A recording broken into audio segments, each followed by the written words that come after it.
Nosotros vamos a hablar sobre el sistema cardiovascular, la tabicación atrial y ventricular y los arcos aórticos. Para comenzar, daremos una pequeña introducción sobre lo que es el sistema cardiovascular. El aparato cardiovascular es uno de los primeros sistemas que funcionan en el embrión. Es muy importante. El corazón y el aparato vascular primitivo aparecen a mediados de la tercera semana.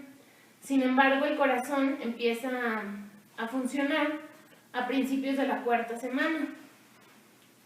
Este desarrollo cardíaco es de vital importancia, puesto que el embrión que crece rápidamente no puede satisfacer sus necesidades o requerimientos nutritivos si no se lleva a cabo de una manera adecuada. Cabe mencionar que el sistema cardiovascular proviene del mesodermo esplácnico, que va a formar lo que es el primordio del corazón. También proviene del mesodermo paraxial, del mesodermo lateral y finalmente de las células de la cresta neural. Por último, quiero hacer mención en algo muy importante. El periodo crítico de este desarrollo ocurre entre los días 20 y 50 de la gestación, puesto que en este lapso de tiempo se desarrollan estructuras muy importantes que, si no llevan a cabo su curso normal, van a provocar anomalías cardíacas congénitas.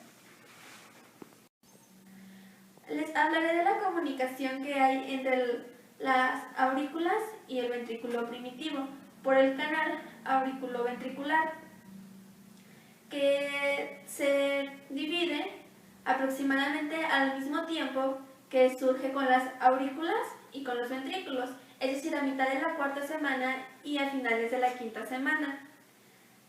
El canal auriculoventricular, en su borde dorso inferior y en el borde ventro superior, surgen dos cúmulos o dos grandes masas de tejido mesenquimatoso. Son los que van a formar los cojinetes endocárdicos, uno dorso inferior y otro ventro superior, que posteriormente van a fusionarse para formar uno solo y dividir el canal auriculoventricular en dos orificios, uno derecho y otro izquierdo.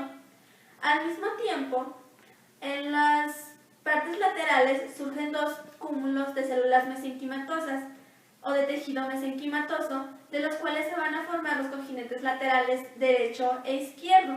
Al mismo tiempo que ocurre la división del canal auriculoventricular, en las paredes laterales se forman dos cúmulos de tejido mesenquimatoso, que formarán los cojinetes endocárdicos laterales, derecho e izquierdo respectivamente. El tejido que forma los cojinetes endocárdicos, tanto el que está en la parte central como los laterales, va a formar lo que son los anillos valvulares de las auriculoventriculares, es decir, lo que son la válvula tricúspide y la mitral. La tricúspide se forma por el cojinete lateral derecho y por el cojinete dorso inferior, mientras que la válvula mitral, que comunica la aurícula izquierda con el ventrículo izquierdo, se forma por el cojinete lateral izquierdo y por el cojinete dorso inferior y ventro superior. Por su parte, el aparato músculo-tendinoso de dichas válvulas, es decir, la tricúspide y la mitral, se forma a partir del miocardio ventricular. Los atrios definitivos se originan a partir de los atrios primitivos y de una parte venosa, es decir, del seno venoso para el lado derecho y de la vena pulmonar para el lado izquierdo. El septum primum es el primer esbozo de la tabicación interauricular o interatrial. Sucede aproximadamente en el día 28. Crece de la parte dorsocefálica hacia el septum primum. Está formado por una capa miocárdica. Entre el septum primum y los cojinetes endocárdicos existe un espacio denominado foramen primum, que permite el paso de la sangre de la aurícula derecha a la aurícula izquierda. Antes de que el septum primum se fusione con los cojinetes endocárdicos, en la parte dorsal del septum primum se encuentran unos orificios o por muerte celular programada o apoptosis, que posteriormente, cuando se fusione el septum primum con los cojinetes endocárdicos, formarán el foramen secundum, Cuando esto suceda, se comienza a formar aproximadamente en el día 37, lo que es el septum secundum, al lado derecho del septum primum y entre el septum primum y la valva izquierda del seno venoso. Está dirigido hacia la desembocadura de la vena cava inferior. Posteriormente se unen lo que son las astas del septum secundum. Esto originará queden aproximadamente en la zona vecina de la desembocadura de la vena cava inferior, dejando desprovisto del septum secundum la parte media o central, por donde se formará lo que es el agujero oval. También el septum primum, que está fusionado a los cojinetes endocárdicos, formará lo que es la valva o válvula del agujero oval.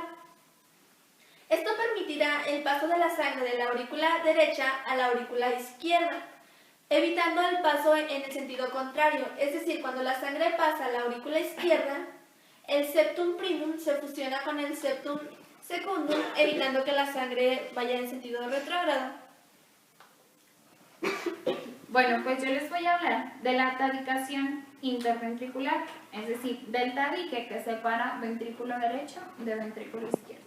Este proceso va simultáneamente con el de la tabicación interatrial, o sea que los dos procesos ocurren al mismo tiempo, que sería más o menos alrededor del día 28. Este tabique comienza con una formación de células musculares de la capa más interna del corazón, que sería el endocardio. Estas células son musculares porque van a llevar parte de la contracción del corazón. Comienzan en el vértice del corazón como una pequeña cresta. Esta cresta va creciendo hasta juntarse con la almohadilla endocárdica.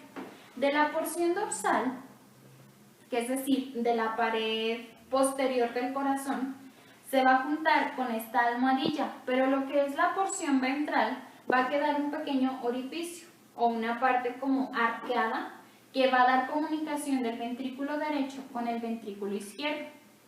Cabe resaltar que este tabique se llama tabique interventricular primitivo o septum inferius, por la misma razón de que está en la parte inferior del corazón. Además de que una parte se forma por el bulbus cardis o por el bulbo cardíaco y otra sería por el ventrículo primitivo. Ahora bien, esta sería la parte muscular. La parte membranosa sería del orificio que quedó que comunicaba los dos ventrículos y este se va a completar por otra estructura que digamos se va a sentar encima de la porción dorsal del septum inferius, que sería el tronco arterioso, donde lo vemos aquí de porción de color café, perdón. Este tronco va a ser una especie de tubo en la cual va a haber posteriormente el tabique aortopulmonar, que va a tener, al igual que el corazón, con sus cojinetes, unas especies de estructuras que lo van a dividir en dos segmentos iguales, que quedarían del lado izquierdo para el ventrículo izquierdo, la aorta, y del lado derecho, para el ventrículo derecho, la vena pulmonar.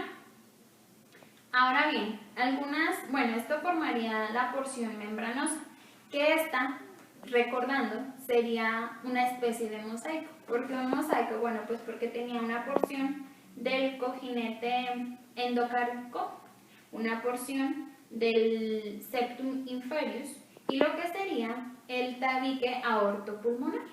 Mientras que la porción muscular, pues simplemente sería el septum inferius. Simplemente ya para terminar, pues quería mencionar alguna anomalía congénita que sería pues como la más frecuente, que sería la comunicación interventricular, que serían agujeritos en lo que sería la parte muscular, que sería la que tenemos de azul, en el tabique interventricular. Estos agujeritos lo que provocarían es que hubiera un cúmulo excesivo o digamos que un cortocircuito en cuestión de la sangre que se iría toda hacia el ventrículo derecho. Entonces este tendría una sobrecarga de sangre como consecuencia que las personas tuvieran hipertensión pulmonar irreversible, o sea que ya no se les pudiera quitar. Yo les voy a hablar sobre el segmento arterioso, el cual se está formado por la aorta ascendente y el tronco de la arteria pulmonar, los cuales se forman a partir del saco aortopulmonar y de lo que es el tronco arterioso, cuyos derivados van a salir de los arcos aórticos. El saco aortopulmonar es un ensanchamiento distal del tubo cardíaco, el cual se produce en el punto donde se van a originar los arcos aórticos y donde se van a conectar con el tronco. En el interior del saco aórtico pulmonar se encuentra lo que es el tabique aortopulmonar, el cual está formado de dos porciones, una asta superior izquierda y una asta inferior derecha, las cuales corresponden a lo que son las crestas troncales superior e inferior. El tabique va a crecer hacia la dirección del tronco arterioso y en ese punto se van a fusionar lo que son las crestas troncales, y esto va a provocar que la dirección de nuestro cuarto arco aórtico se dirija o se conecte con la porción derecha de nuestro tronco arterioso y con lo que es el cono posterior medial. Y la porción izquierda, o sea, correspondería a lo que es el arco número 6, que se conectaría con la porción izquierda y con lo que es el cono anterolateral. Yo les voy a hablar sobre los arcos aórticos. Los arcos faringios se desarrollan a lo largo de la cuarta semana de gestación y son irrigados por las arterias del saco aórtico, que son los arcos aórticos. Estos arcos unen al saco aortopulmonar con la arteria dorsal derecha y la arteria dorsal izquierda. Generalmente hay 6 pares de arcos aórticos, sin embargo nunca están presentes al mismo tiempo. Con esto quiero decir que cuando ya se está desarrollando el sexto par, los 2 primeros ya han desaparecido. Para comenzar con la explicación, les voy a explicar el primer par aórtico, que lo vemos en un color rojo.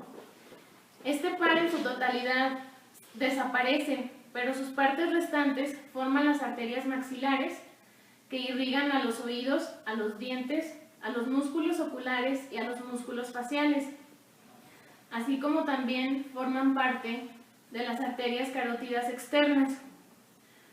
El segundo par aórtico lo vemos en un color amarillo. En su parte dorsal da origen a las arterias estapedias. Estas arterias atraviesan el anillo del estribo, que es un hueso muy pequeño que se encuentra en el oído medio. El primero y el segundo par aórtico se produce prácticamente el mismo día, que sería en el día 22. Después tenemos el tercer par aórtico, es uno de los más importantes, puesto que de aquí se desarrollan las arterias carótidas comunes, que como ya sabemos, irrigan regiones de la cabeza. También la parte distal, que se une a la arteria dorsal, forman las arterias carótidas internas, que irrigan a los oídos, al cerebro y a sus meninges. Este se desarrolla aproximadamente hacia el día 28. Continuando con los arcos aórticos, una vez que desaparece el 1 y el 2, se van a formar los restantes. El arco número 5 no se va a tomar en cuenta, ya que este es muy rudimentario y casi en los humanos no se suele aparecer. Y el arco aórtico número 4, que está representado de negro, nos va a formar en su porción derecha lo que va a ser la porción proximal de la arteria subclavia derecha, y en la porción izquierda nos va a formar lo que es el callado aórtico.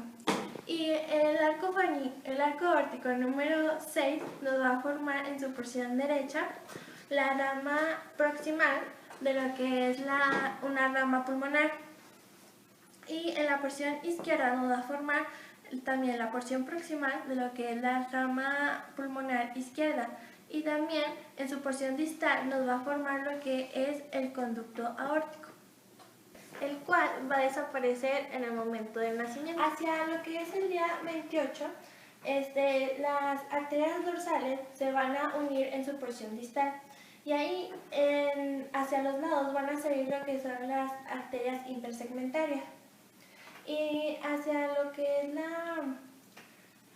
La semana 6, la arteria dorsal derecha va a desaparecer y una porción va a formar parte de lo que va a ser la arteria subclavial derecha.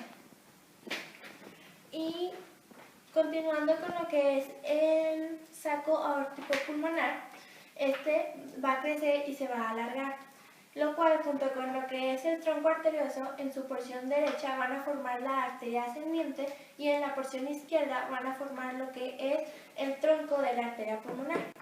Existe una cardiopatía en los arcos aórticos que se caracteriza porque no se produce ni el cierre fisiológico ni el anatómico del conducto arterioso, que sería esta parte de aquí.